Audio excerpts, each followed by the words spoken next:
Nesse vídeo falaremos de 5 lugares no estado de Ohio que são conhecidos por serem tomados por espíritos. Sejam muito bem-vindos ao canal A Lei das Bruxas. Se puder, já deixa seu like, se inscreve e vamos para a história. O edifício Bisman foi construído em 1886 e foi um centro de distribuição de alimentos por atacado que pertencia à família Bisman. A distribuidora funcionou até meados da década de 1970. Agora, o prédio de mais de 137 anos serve como sede de uma empresa de impressão e bordados e ainda é propriedade da família Bisman. Bom, acontece que muita coisa ocorreu nesse prédio. Várias pessoas que já visitaram o lugar alegaram sentirem uma presença paranormal enquanto andavam por dentro dele. É dito que um funcionário chamado F. Simon foi decapitado tentando descer do elevador do quarto andar, e era o último dia de trabalho dele. Há também rumores de que uma garota está ou esteve enterrada no porão do prédio. Alguns que apoiam essa alegação acreditam que pode ser Ruth Bisman, a neta de Peter Bisman. Foi feita uma pesquisa sobre Ruth Bisman e o que descobriram é que todos os Bismans estão enterrados no cemitério Mansfield, exceto Ruth. Também não conseguiram encontrar a certidão de óbito dela. Alguns dos funcionários mais antigos disseram que ouviram histórias de que tem ou tinham uma garota enterrada no porão e que certamente é Ruth. A história conta que a menina foi morta de forma bruta depois de ter sido abusada intimamente no porão do prédio.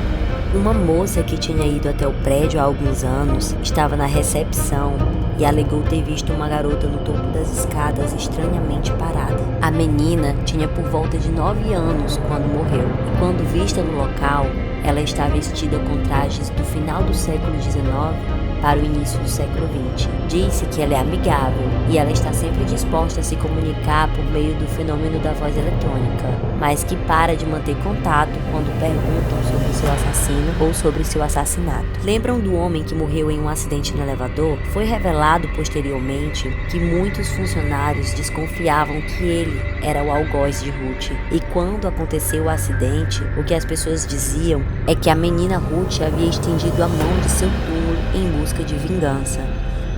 Além da menina Ruth, outras aparições são frequentemente vistas no prédio. As pessoas dizem perceber a presença de uma sombra que se assemelha a de um homem que nitidamente está vestindo um casaco preto e chapéu. Também percebem passos em andares vazios acima, pontos frios do prédio, toques, vozes e a presença de sombras negras em diversos pontos do lugar. Algumas pessoas reclamam ainda de terem sido tocadas de maneira agressiva e acabam percebendo depois que esses toques deixam marcas vermelhas no corpo. Investigadores paranormais descobriram muitos fenômenos de vozes eletrônicas no local, incluindo a palavra Annabelle, que se acredita ser o fantasma da bisavó do proprietário do edifício, Ben Bisman.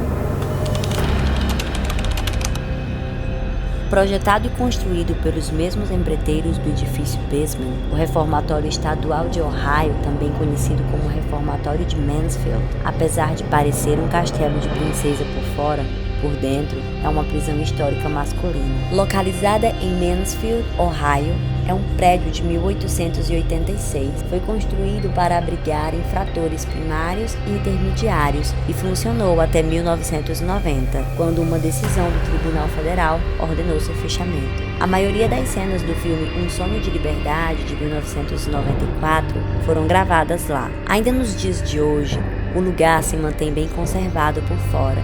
Seu design foi pensado de fato para ter essa aparência distinta, semelhante a um castelo, destinado a inspirar todos que entrassem em seus corredores. Mas por dentro é outra coisa. Quando comparado a outros reformatórios, o reformatório de Mansfield era o que mais ajudava os presos a aproveitarem suas segundas chances na vida. Eles eram relativamente inofensivos, mas infelizmente isso duraria pouco, porque a população de prisioneiros nos Estados Unidos começou a crescer e o edifício, que funcionava bem até então, dirigindo apenas um público de infratores primários e intermediários, teve que incluir prisioneiros considerados prisioneiros de segurança máxima, uma função para a qual o edifício nunca foi planejado. É claro que a mistura dessas duas categorias de infratores traria uma infinidade de tragédias, e assim foi. Coisas que nunca aconteciam começaram a acontecer. Condições ditas como superlotado e desumano. É dito que celas de confinamento solitários de ocupação única precisaram ser divididas por 6 homens ao mesmo tempo. Incêndios acabaram acontecendo, guardas foram mortos e muitos suicídios de detentos passaram a ser situações frequentes, e isso foi levando o reformatório ao declínio rapidamente, até que ele fechou em 1990. As experiências fantasmagóricas que são conhecidas hoje do local já aconteciam no prédio durante a estadia dos internos. Eles costumavam reportar, por exemplo, que sentiam mãos invisíveis os agarrando enquanto eles estavam em suas celas à noite, assim como ouviam ruídos perturbadores que os mantinham acordados. Hoje, alguns visitantes dizem ser possível ouvir movimentos e resmungos, até mesmo gritos ou choros altos em celas vazias ou em corredores vagos. Outros dizem ainda sentir terem sido empurrados sobre as grades.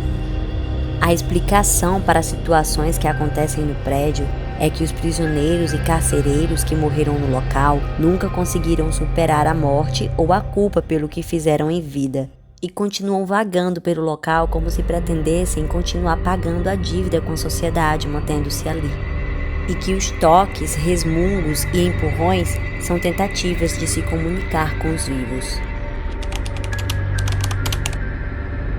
A estrada Staley está situada no condado de Clark, entre a avenida de Bradley e a Springfield. Dizem que coisas estranhas são vistas na estrada a qualquer hora do dia, mas especialmente à noite. Muitos já relataram que ao passar pela estrada já presenciaram pessoas andando pelo acostamento e desaparecendo quando seu carro passa, além de ouvir tiros sem nenhuma fonte aparente. E pior, já viram pessoas paradas em pé ou deitadas no meio da estrada, como se estivessem confrontando quem passa.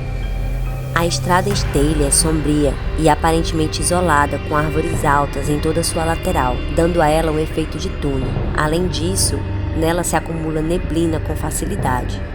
Parece que faróis dos carros frequentemente entram em curto ao passar por lá. Baterias de tudo acabam, lanternas e celulares, e motores de carros são drenados misteriosamente, fazendo com que as pessoas acabem ficando de certa forma presas na estrada enquanto elas buscam resolver o problema. Um dos rumores é que 2 cadáveres foram encontrados em campos perto da estrada, e os fantasmas que são frequentemente vistos lá podem ser dessas 2 pessoas desconhecidas que jamais foram tidas como desaparecidas por nenhum familiar. Esse é um túnel de trem que fica em uma pequena cidade de mineração e ferrovia de 1800 e está abandonada há mais de 150 anos. A história conta que um guarda que trabalhava no local em alguma noite do ano de 1859 adormeceu dentro do túnel e acordou com o som do trem chegando. Ele se levantou assustado e apressado para sair, mas tropeçou nos trilhos e acabou não dando tempo. Existem alguns relatos que dizem que em noites de chuvas fortes é possível ver dentro do túnel luzes pairando de um lado para o outro, como se alguém estivesse usando uma lanterna. O que você acha? Será que o guarda morreu em uma noite de chuva forte e até hoje, quando chove no local, o espírito traumatizado com vestígios do passado busca por uma saída do túnel porque acha que o trem já está chegando? O Asilo Regis, localizado na cidade de Athens, em Ohio, funcionava como um hospital psiquiátrico de descanso e cura. Foi inaugurado em 1874. Naquela época, muitos problemas eram tratados em asilo. Por isso, o Asilo Regis acabou prestando serviço a uma variedade de pacientes, incluindo veteranos da Guerra Civil, pessoas doentes mentais, pessoas que tinham abusado do álcool ou até mesmo problemas menstruais. A primeira paciente a ser admitida no asilo foi uma menina de 14 anos que sofria de epilepsia. O triste é que os pais da menina pensaram que ela estava possuída por um demônio e trancaram ela sozinha em um quarto. E aí, quando descobriram o asilo, a levaram para lá. Na época, o asilo foi projetado na ideia de Thomas Kirkbride, um médico que acreditava que as ações chaves para um bom tratamento dos pacientes seria construir um local pensando no melhor paisagismo possível, e isso ajudaria os pacientes no processo de paz e tranquilidade. Projetaram então um sistema de purificação de água e lagoas, campos de cultivo, passeios de barco ou em campos, adição de uma horta e limite permeável, tinha gado, estufa, pomar e muito mais. Esse projeto lembra muito ao projeto que foi direcionado para o Waverly Hills, que foi um sanatório para tratar pessoas com tuberculose em Louisville, Kentucky. Temos um vídeo aqui no canal falando sobre ele, vou deixar link na descrição. Bom, com todos esses paisagismos, o edifício Asilo Regis ficou incrível.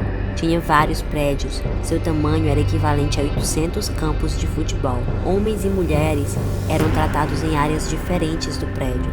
O asilo chegou a abrigar mais de 2.000 pacientes e a sua movimentação só começou a diminuir em 1980, até que fechou e a Universidade de Ohio comprou o prédio. Alguns métodos de tratamento eram absurdos e sofridos, como por exemplo o tratamento por lobotomia, por hidroterapia e por eletrochoque. Diz-se que essa última às vezes era tão intensa que alguns pacientes chegavam até mesmo a quebrar algum osso do corpo. Só para lembrar, onde tem sofrimento, tem morte.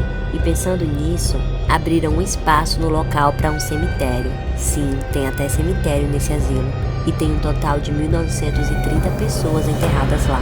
E as lápides até 1943 eram identificadas apenas por um número. Depois foi que elas receberam nomes e dados. Em 1977, um estuprador de múltiplas personalidades foi admitido para o tratamento no prédio. O nome dele era Billy Milligan. E isso acabou indo para os jornais na época. Outro caso que acabou indo para os jornais com o nome do asilo no ano seguinte foi o de uma garota que sumiu dentro do prédio. Era a paciente Margaret Sheila. Eles vasculharam o prédio inteiro, menos no lugar onde ela realmente estava, que era o último andar do prédio 20. De acordo com o legista, ela havia morrido há 42 dias. Teria ido até esse quarto, tirou suas roupas e dobrou, colocando-as em cima de uma cadeira. Ela teria supostamente tido uma parada cardíaca. Se isso for verdade e ela não foi de fato vítima de assassinato, ela teria sentido que morreria e, ao invés de pedir ajuda, preferiu se isolar. Uma mancha de seu corpo ficou no chão do local, resultado de uma combinação da decomposição natural do corpo e do sol forte que entrava pelas grades da janela do quarto. O fantasma de Margaret já foi visto vagando por alguns lugares do prédio, mas também já foi visto olhando pela janela do quarto onde seu corpo foi encontrado. Além de Margaret, é dito que as pessoas ainda hoje escutam passos quando estão sozinhas em algum local do prédio, escutam choros e sentem presenças. Os alunos da Universidade de Ohio são os que hoje convivem com esses espíritos.